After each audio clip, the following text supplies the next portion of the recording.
La République du Congo, depuis le 14 mars 2020, a enregistré son premier cas d'infection au Covid-19. Malgré les mesures d'urgence édictées par le gouvernement et l'intensification de la communication en vue de sensibiliser les populations, le pays enregistre plus de 2000 cas, dont les 1000 derniers enregistrés en moins de 2 semaines. Pour faire face à la pandémie de Covid-19, le Congo a élaboré un plan de préparation et de riposte à cette maladie selon l'approche Une seule santé, en collaboration avec les partenaires techniques et financiers, sous le leadership du Premier ministre et l'expertise du ministère en charge de la santé et du genre. Dans le cadre de la réponse à la pandémie, l'UNFPA s'est inscrit dans la continuité de son assistance au gouvernement de la République du Congo en se positionnant sur 6 domaines d'intervention du plan d'action de riposte, à savoir la coordination, la surveillance épidémiologique, la prévention et le contrôle des infections, la prise en charge médicale et psychologique, la communication et engagement communautaire, ainsi que la logistique. Le FINIAP est un partenaire stratégique pour le secteur de la santé du Congo, mais aussi pour d'autres domaines. Et ce donc contribue aux efforts du gouvernement dans le cadre de la lutte contre le Covid-19 et aussi la continuité des services. Donc c'est un complément à ce que le gouvernement et d'autres partenaires apportent dans le domaine et dans le secteur de la santé. Je voudrais saisir cette opportunité pour féliciter Madame la ministre pour son engagement personnel, mais aussi féliciter les sages-femmes et tous les personnels de santé qui sont engagés dans le cadre de la lutte contre le Covid-19, mais aussi engagés dans le cadre de la continuité des services de la santé. Il faut compter sur le gouvernement, sur le ministère de la Santé pour s'assurer et surtout sur l'appui de nos partenaires techniques et financiers, le FINIAP en particulier, pour s'assurer qu'ils puissent continuer à exercer leur métier, assurer la continuité des services de maternité dans les conditions de sécurité sanitaire et que, quels que soient les besoins qui est le leur, ils peuvent compter donc sur le gouvernement pour satisfaire ces besoins. Sur le plan de la coordination, l'UNFPA a fait partie de la task force mise en place dès les premières heures de la pandémie par le gouvernement à travers la mise à disposition de l'expertise de son staff aux différentes commissions techniques de la coordination nationale de la riposte. À ce titre, il a participé à l'élaboration du plan d'appui des agences du système des Nations Unies en appui au gouvernement. Toujours au niveau de la coordination, on note également le renforcement de capacité des équipes du Centre des opérations et d'urgence en santé publique à travers la dotation en équipements informatiques et la formation des gestionnaires de données et des opérateurs d'appel pour la ligne verte. Aussi, l'UNFPA a apporté un appui technique pour l'évaluation des rapports de l'étude de l'impact socio-économique de la pandémie au Congo. Le gouvernement donc a mis en place une riposte face à cette maladie, au Covid-19, mais un seul doigt ne peut pas laver tout le visage. Donc nous avons eu besoin des différents partenaires pour nous appuyer. Spécifiquement, c'est le cas du FINIAP qui nous a appuyés et son appui vient sur 2 volets, donc à savoir un appui matériel, il nous appuie en matériel informatique, et le second appui, c'est au niveau du renforcement des capacités de 48 opérateurs de centres d'appel que nous avons mis en place, qui est le COUSPE. Donc il nous a appuyés par rapport à ces opérateurs-là, afin qu'ils puissent être performants sur le terrain et qu'ils puissent mieux répondre aux besoins de la population concernant le Covid-19.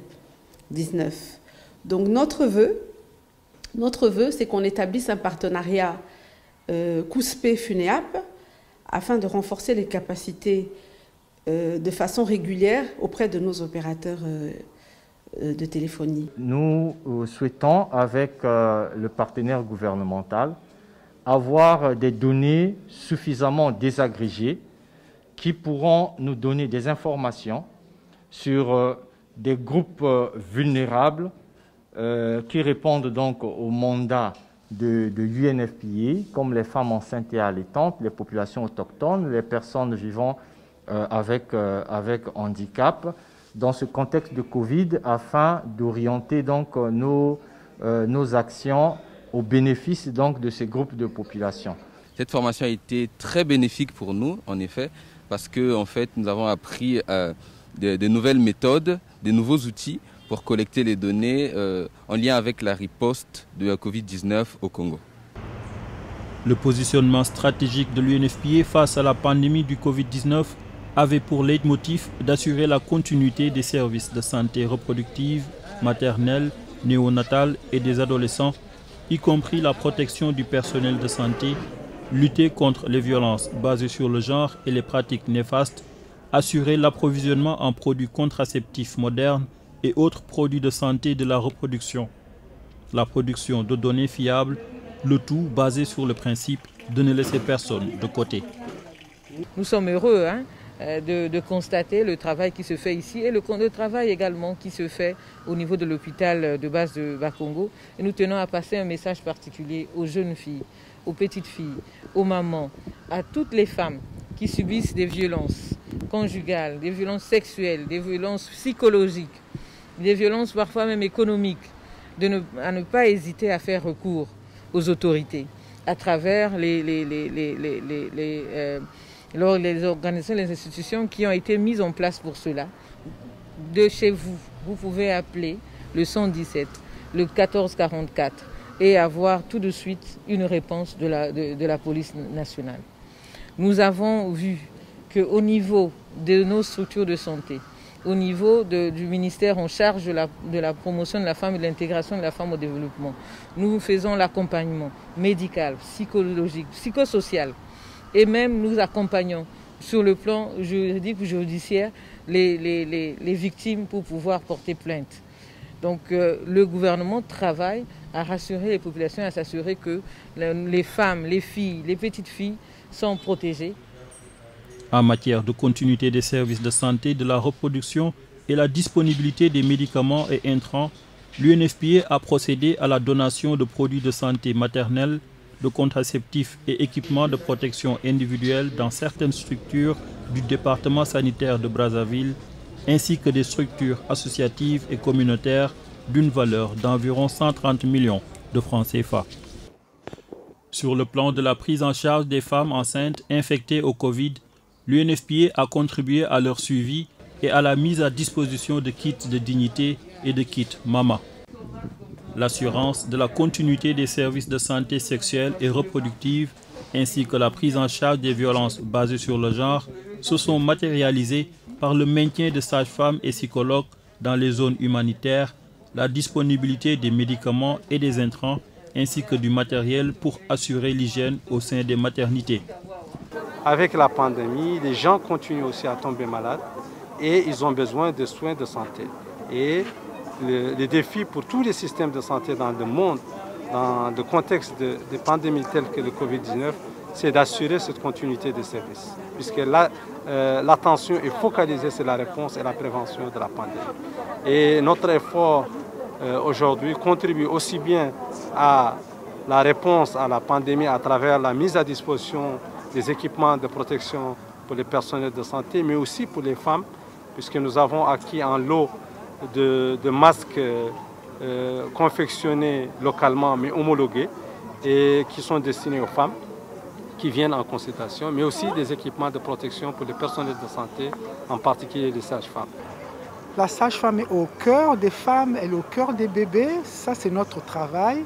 Merci, parce que nous avons toujours dit que nous voulons lutter contre la mortalité maternelle et infantile, c'est toujours ça aussi néonatal. Nous, en tant que sage-femme, nous œuvrons tout de notre savoir que nous avons à l'école, sur le terrain, sur ce que nous avons sur place, justement pour pallier à ça.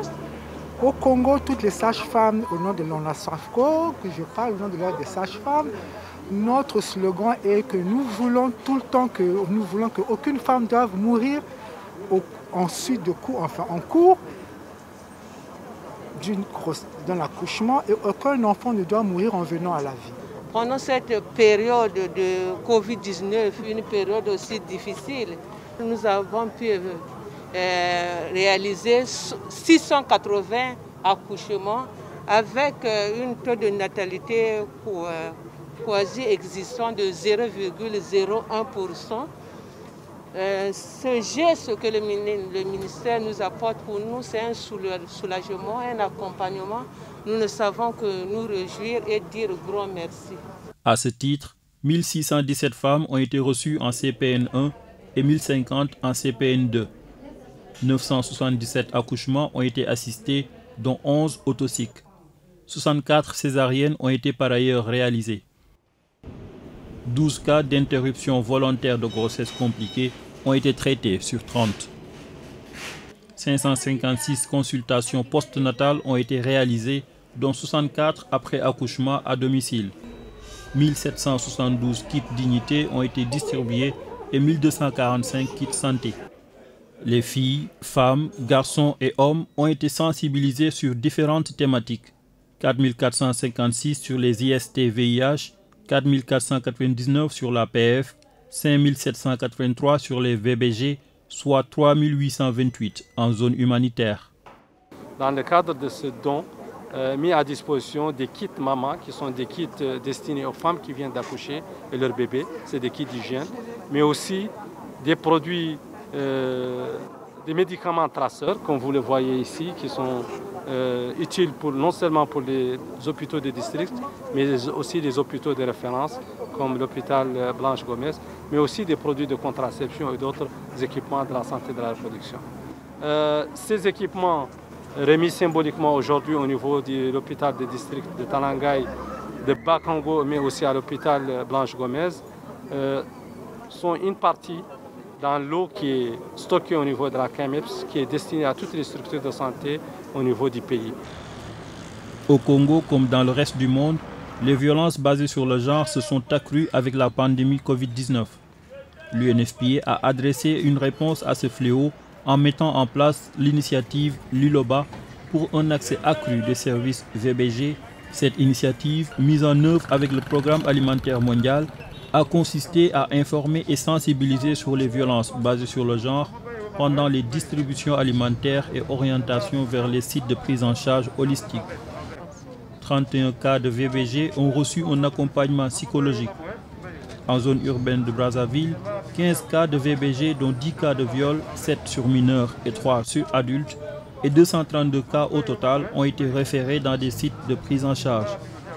Cette initiative a mis l'accent sur les personnes vivant avec un handicap tels que les malvoyants, les déficients auditifs, les handicapés moteurs et les personnes sans mélanine, etc. Nous nous avons sensibilisé sur les violences basées sur les genres. Les violences basées sur les genres, ce sont les violences qui se sont passées pendant le moment de Covid-19. Et donc, nous avons sensibilisé les populations sur ces violences-là pour que cela puisse finir. Et puis, nous avons aussi accompagné ces victimes dans des centres de prise en charge. Et donc, toutes les fois que les bénéficiaires venaient dans les lieux de distribution, qui n'est que autre des boutiques, pour prendre des vivres, on leur sensibilisait sur la question des violences basées sur le genre. Sur le plan de la communication et mobilisation communautaire, l'UNFPA a appuyé le ministère de la Jeunesse et de l'Éducation civique en renforçant les capacités de 40 jeunes leaders d'associations en vue d'assurer la sensibilisation de leurs pairs dans les grandes villes telles que Brazzaville, Pointe-Noire et Dolisie. Aussi, une campagne d'information en ligne a été assurée par le Rojalnu et Afriane sur les gestes barrières contre le Covid-19 qui est devenu viral avec plus de 30 000 jeunes mobilisés à travers le pays. La population des jeunes étant majoritaire et la plus vulnérable constituerait l'épicentre de contamination et de diffusion du virus à l'endroit d'autres couches de la population si aucune action n'est prise pour contrer la propagation du virus. C'est pourquoi l'urgence est à la sensibilisation méthodique des jeunes par les jeunes, d'où l'intérêt d'une formation sur les techniques de communication telle qu'initiée par le ministère de la Jeunesse en partenariat avec le Fonds des Nations Unies pour la population, a l'effet d'outiller les jeunes leaders des moyens de leur implication dans la prévention contre la Covid-19, se protégeant eux-mêmes ainsi que leur communauté.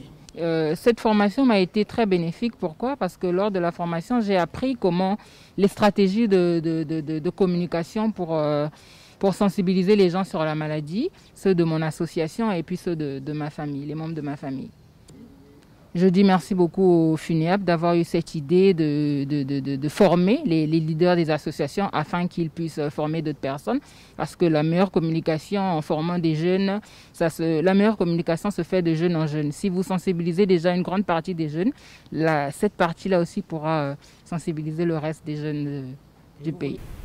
Conformément à l'appel du chef de l'État d'utiliser tous les canaux de communication, notamment les plus innovants, pour toucher les populations, l'UNFPA, en partenariat avec le ministère en charge de la Santé et du Genre et le ministère en charge de l'économie numérique, ont développé, grâce à une association de développeurs congolais, la plateforme EduCovid, qui est une application avec 3 fonctions essentielles.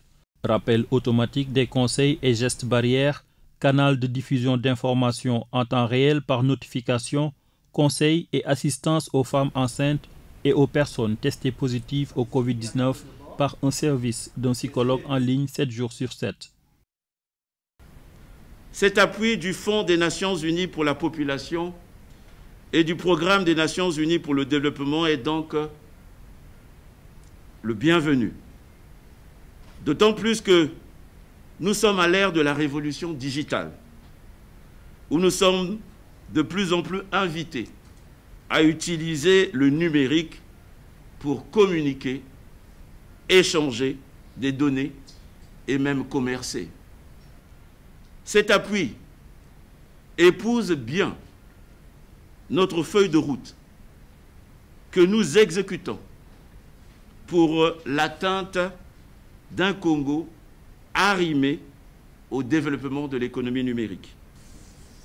Je voudrais, pour terminer mon propos, vous assurer encore de la détermination et de l'engagement du gouvernement à rehausser notre collaboration technologique, à collaborer étroitement avec les agents du système des Nations Unies en associant les jeunes Congolais. Vous avez su placer la jeunesse au cœur des préoccupations qui sont celles du chef de l'État, son Excellence M. Denis Sassou Nguesso. Les agences du système des Nations Unies, dont notamment le Fonds des Nations Unies pour la population, le Programme des Nations Unies pour le développement et OMS, ont développé des solutions digitales innovantes pour renforcer le système d'information et de sensibilisation, d'une part, et d'autre part, de renforcer la production, le traitement, l'analyse, la dissémination des données pour accompagner la réponse au Covid-19. Aujourd'hui, je suis heureux d'annoncer que le système des Nations Unies et le gouvernement, à travers le département ministériel en charge de la santé et de l'économie numérique, pour disposer d'un cadre de partenariat pour la promotion des solutions digitales pour une meilleure riposte à la pandémie du Covid-19. On s'est rendu compte que les gestes barrières, on les connaissait, mais on ne les respectait pas toujours. Et donc par rapport à ça, on s'est dit pourquoi ne pas créer une solution qui devait rappeler les gestes barrières dans la journée auprès des utilisateurs et de manière à ce qu'ils puissent se rappeler qu'il faut se laver les mains, qu'il faut mettre son masque et tous les autres différents gestes barrières. Et donc c'est de là qu'est né EduCovid. Et EduCovid est cette solution qui rappelle les gestes barrières, qui donne des informations vérifiées sur l'évolution de la pandémie au Congo et aussi une introduction complète au Covid et la relation qu'a le Covid avec la femme enceinte. Voilà en gros, et c'est un projet qui a été développé en moins de 2 mois, vu l'urgence de la situation, et c'est une équipe qui a travaillé, je dirais, jour et nuit pour arriver à cet objectif. L'application est présentement en ligne et elle est disponible sur le lien educovidcg.com et c'est comme toute application, elle va toujours évoluer et donc toutes les personnes qui ont des remarques, des suggestions, ils peuvent les déposer sur le site web, il y a un lien pour ça. Beko.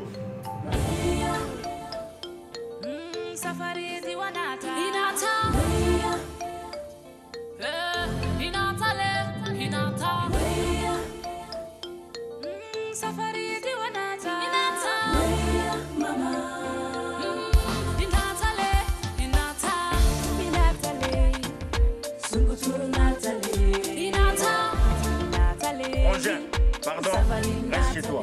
J'évite. Luttons tous contre le coronavirus.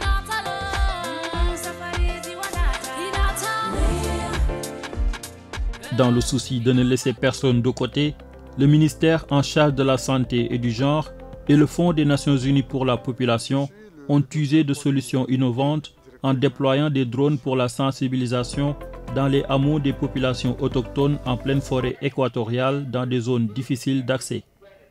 En 2 jours de survol sur Sibiti et ses environs, près de 1270 personnes ont été sensibilisées dans 5 hameaux de populations autochtones. Nous avons sillonné tous les villages environnants des populations autochtones de la ville de Sibiti, où nous avons sensibilisé ces populations en langue nationale et en langue locale, avec la participation des autochtones éclairés eux-mêmes. Et c'était une activité très importante et nous nous réjouissons de cette émission. On était ravis de cette initiative parce qu'en fin de compte, aujourd'hui, on parle de distanciation. Et avec la méthode que nous venons d'utiliser, les drones, c'est plus bénéfique pour nous. Et en ce moment-là, ça prête plus d'attention, les gens prêtent plus d'attention en envoyant le drone et ça leur permet d'écouter qu'est-ce que le drone dit et comme ça le message est bien véhiculé.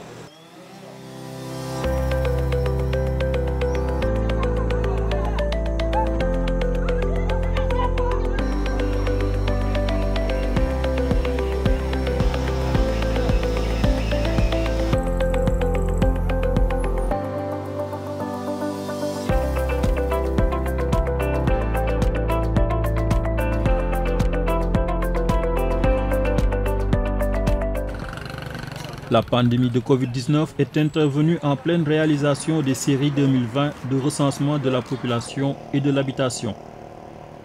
Alors que la plupart des pays aient été contraints de suspendre les opérations, le Congo est le seul pays ayant poursuivi sa cartographie censitaire sur tout le territoire pendant le confinement. Cette stratégie s'est déployée avec des autorisations dérogatoires de circulation pour l'équipe technique ainsi que des agents cartographes, la dotation du personnel de collecte du matériel de protection et leur sensibilisation sur l'observance des mesures préventives.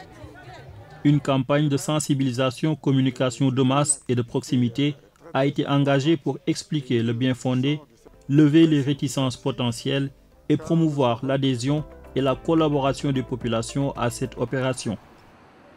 Elle a commencé par l'intervention de la ministre en charge de la statistique au journal de 20 h à la chaîne de télévision nationale sur le caractère prioritaire du RGPH5 et les mesures barrières et de distanciation physique qui encadrent la collecte des données cartographiques. Un documentaire télévisé, des spots publicitaires et communiqués en français et en langue locale, dont le Lingala et Kutuba, s'en sont suivis avec des messages adaptés au contexte de la pandémie.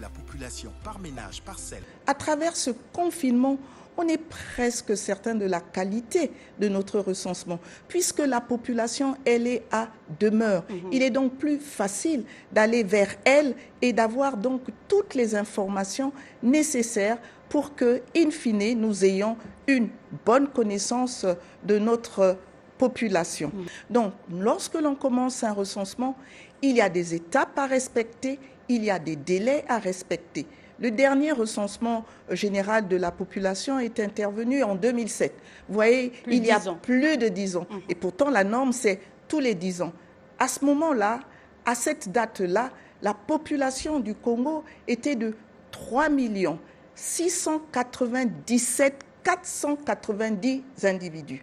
Il est de toutes les manières manifeste qu'aujourd'hui, cette population a changé. Et donc, ces données sont caduques. Il est donc bon que l'on poursuive cette opération qui est essentiel pour la bonne maîtrise de notre effectif de population, sa répartition, sa composition, parce qu'à travers ces chiffres-là, on pourra, par exemple, avoir une meilleure planification du développement de notre pays. Ainsi, la collecte des données s'est déroulée avec la dotation du personnel du matériel de protection adéquat, dont les masques, les gels hydroalcooliques, les gants, les thermomètres individuels, etc. L'ensemble de ces actions concertées avec les partenaires gouvernementaux et du système des Nations Unies a permis à l'UNFPA de mobiliser les ressources additionnelles auprès de la Banque mondiale, soit 186 000 $, pour 0 décès maternel évitable, 0 besoin non satisfait en planification familiale et 0 violence basée sur le genre malgré la crise sanitaire du Covid-19.